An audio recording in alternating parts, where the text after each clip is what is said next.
Hello दोस्तों, आप सभी का मेरे YouTube चैनल पर स्वागत है।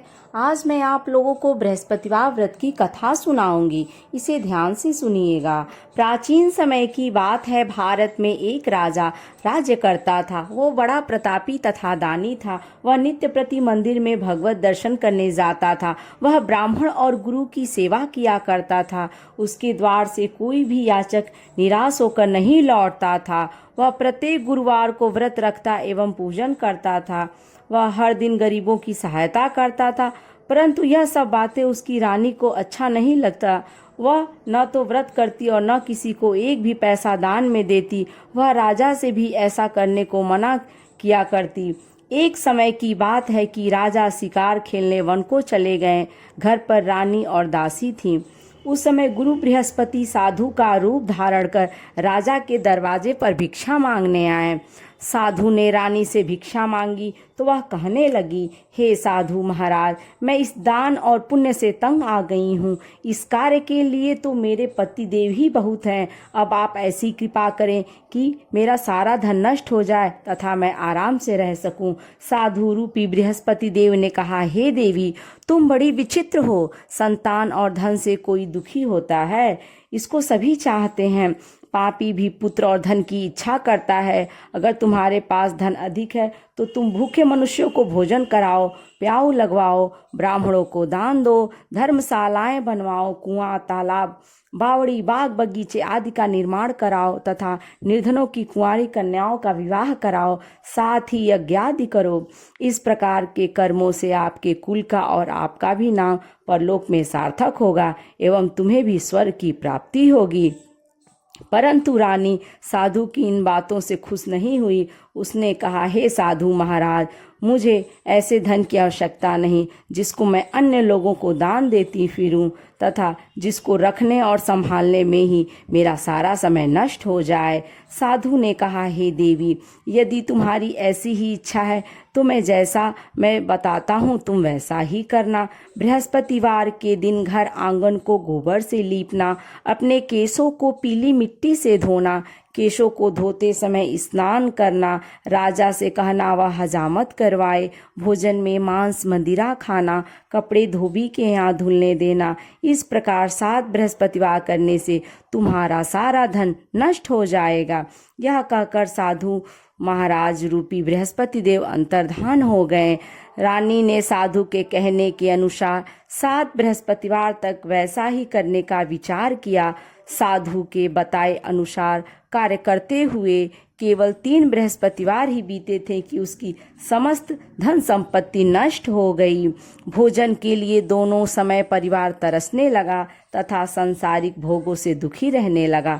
तब राजा रानी से कहने लगा कि हे रानी, तुम यहाँ पर रहो, मैं दूसरे देश को जाता हूँ, क्योंकि यहाँ पर मुझे सभी मनुष्य जानते हैं, इसलिए मैं यहाँ पर कोई काम नहीं कर सकता। मैं अब परदेश जा रहा हूँ, वहाँ कोई काम धंधा करूँगा, शायद हमारे भाग्य बदल जाएं। ऐसा कहकर राजा परदेश चला गया। वह वहाँ जंगल से लकड़ी काट कर लाता और शहर में बेचता। इस तरह जीवन व्यतीत करने लगा। इधर राजा के बिना रानी और दासियां दुखी रहने लगीं। किसी दिन भोजन मिलता और किसी दिन जल पीकर ही रह जाती। एक समय रानी और दासियों को 7 दिन बिना भोजन के व्यतीत करने पड़े। तो रानी ने अपनी दासी से कहा, हे दासी, यहाँ पास के ही नगर में मेरी बहन रहती है, वो बड़ी धनवान है। तू उसके पास जा और वहाँ से 5 से बेझर मांग कर ले आ, जिससे कुछ समय के लिए गुजारा हो जाएगा। दासी रानी के बहन के पास गई।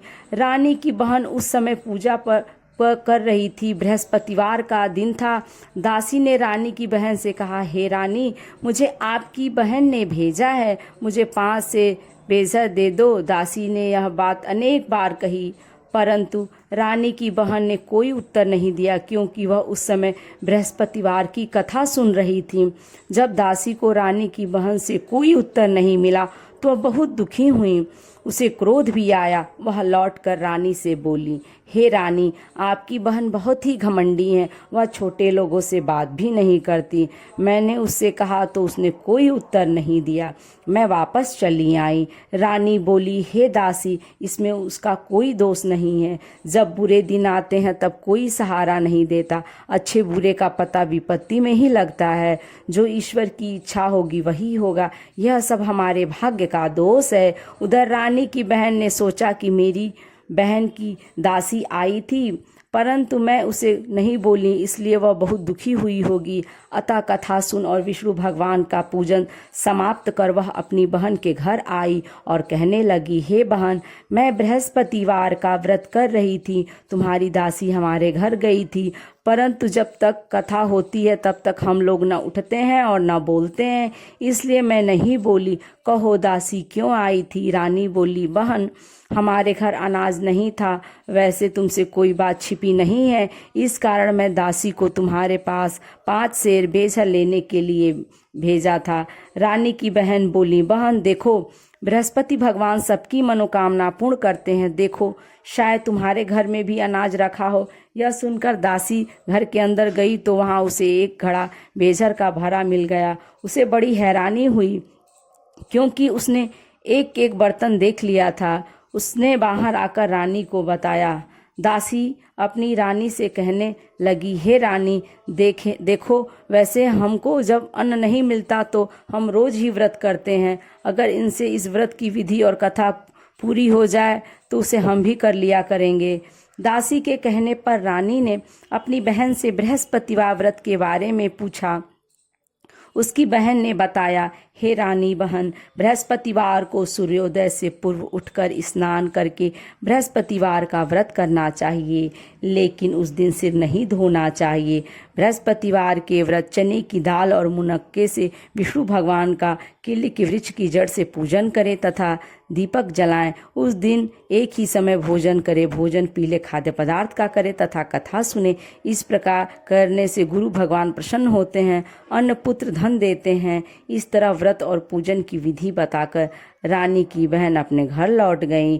रानी और दासी दोनों ने निश्चय किया कि वे बृहस्पति देव भगवान का पूजन जरूर करेंगी। 7 दिन बाद जब बृहस्पतिवार आया तो उन्होंने व्रत रखा। गौशाल में जाकर चना और गुड़ बीन लाई तथा उसकी दाल से केले की जड़ में विष्णु भगवान का पूजन किया। अब भोजन कहाँ से आए? दोनों बड़ी दुखी हुई, परंतु उन्होंने व्रत किया था, इस कारण बृहस्पति देव भगवान प्रसन्न थे। वे एक साधारण व्यक्ति के रूप में 2 थालों में सुंदर पीला भोजन लेकर आए और दोनों को देकर बोले, हे दासी, यह भोजन तुम्हारे और रानी के लिए है, तुम दोनों करना।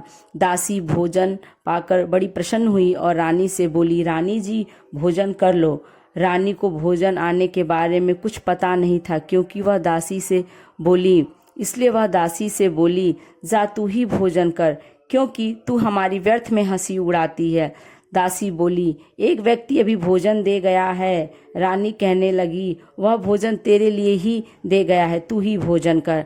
दासी ने कहा, वह व्यक्ति हम दोनों के लिए 2 थालों में भोजन दे गया है, इसलिए मैं और आप दोनों ही साथ साथ भोजन करेंगी।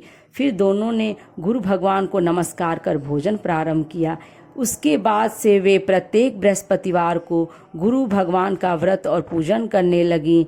बृहस्पति भगवान की कृपा से उनके पास धन हो गया, परंतु रानी फिर पहले की तरह से आलस्य करने लगी। तब दासी बोली, देखो रानी, तुम पहले भी इस तरह आलस्य करती थी, तुम्हें धन के रखने में कष्ट होता था, इस कारण सभी धन नष्ट हो गया। अब गुरु भगवान की कृपा से धन मिला है तो फिर उसे तुम्हें आलस्य हो रहा है। बड़ी मुसीबतों के बाद हमने यह धन पाया है, इसलिए हमें दान पुण्य करना चाहिए। तुम भूखे मनुष्यों को भोजन कराओ, प्याऊ लगवाओ, ब्राह्मणों को दान दो, कुआं, तालाब, बावड़ी आदि का निर्माण करवाओ, मंदिर पाठशाला बनवाकर दान दो, कुंवारी कन्याओं का विवाह करवाओ, धन को शुभ कार्यों में खर्च करो, जिससे तुम्हारे कुल का यश बढ़े तथा स्वर्ग प्राप्त हो और पितृ प्रसन्न हो। दासी की बात मानकर रानी ने इसी प्रकार के कर्म करने प्रारंभ किए, जिससे उनका काफी यश फैलने लगा। एक दिन रानी और दासी आपस में विचार करने लगे कि न जाने राजा किस दशा में होंगे, उनकी कोई खोज खबर नहीं है। गुरु भगवान से उन्होंने प्रार्थना की और भगवान ने रात्रि में राजा को स्वप्न में कहा, हे राजा उठ, तेरी रानी तुझको याद करती है, अब अपने देश को लौट जा। राजा प्रातःकाल उठकर जंगल से लकड़ियां काटकर लाने के लिए जंगल की ओर चल पड़ा। जंगल से गुजरते हुए वह सोचने लगा, रानी की गलती से कितने दुख भोगने पड़े। राजपाट छोड़कर उसे जंगल में आकर रहना पड़ा। जंगल से लकड़ियां काटकर उन्हें बेचकर गुजारा करना पड़ा। उसी समय उस जंगल में बृहस्पति देव एक साधु का रूप धारण कर आए और राजा के पास आकर बोले, हे लकड़हारे, तुम इस सुनसान जंगल में किस चिंता में बैठे हो, मुझे बतलाओ। यह सुन राजा के नेत्रों में जल भर आया और साधु की वंदना कर बोला, हे प्रभु, आप सब कुछ जानने वाले हैं। इतना कहकर राजा ने साधु को अपनी संपूर्ण कहानी सुना दी। महात्मा तो स्वभाव से ही दयालु होते हैं। वे राजा से बोले, हे राजा, तुम्हारी पत्नी ने बृहस्पति देव के प्रति अपराध किया था, जिसके कारण तुम्हारी यह दशा हुई। अब तुम किसी प्रकार की चिंता मत करो, भगवान तुम्हें पहले से भी अधिक धन देंगे। देखो, तुम्हारी पत्नी ने बृहस्पतिवार का व्रत करना प्रारंभ कर दिया है। अब तुम भी बृहस्पतिवार का व्रत करके चने की दाल व गुड़ और जल को लोटे में डालकर केले के पत्ते से भगवान विष्णु का पूजन करो। फिर कथा कहो या सुनो, भगवान तुम्हारी सब कामनाओं को पूर्ण करेंगे। साधु को प्रसन्न देखकर राजा बोला, हे प्रभु, मुझे लकड़ी बेचकर इतना पैसा नहीं बचता जिससे भोजन करने के उपरांत कुछ बचा सकूं। मैंने रात्रि में अपनी रानी को व्याकुल देखा है। मेरे पास कोई साधन नहीं है जिससे समाचार जान सकूं। फिर मैं बृहस्पतिवार की कौन सी कहानी कहूं या सुनूं, मुझको तो कुछ भी मालूम नहीं है। साधु ने कहा, हे राजा, तुम किसी बात की चिंता मत करो। बृहस्पतिवार के दिन तुम रोजाना की तरह लकड़ियां लेकर शहर में जाओ। तुम्हें रोज से 2 गुना धन प्राप्त होगा, जिससे तुम भली भांति भोजन कर लोगे तथा बृहस्पति देव की पूजा का सामान भी आ जाएगा। बृहस्पति देव की कथा इसी प्रकार से है। यदि ये वीडियो आपको अच्छी लगे तो लाइक करें और यदि मेरे चैनल पर आप नए हैं तो इसे सब्सक्राइब करें।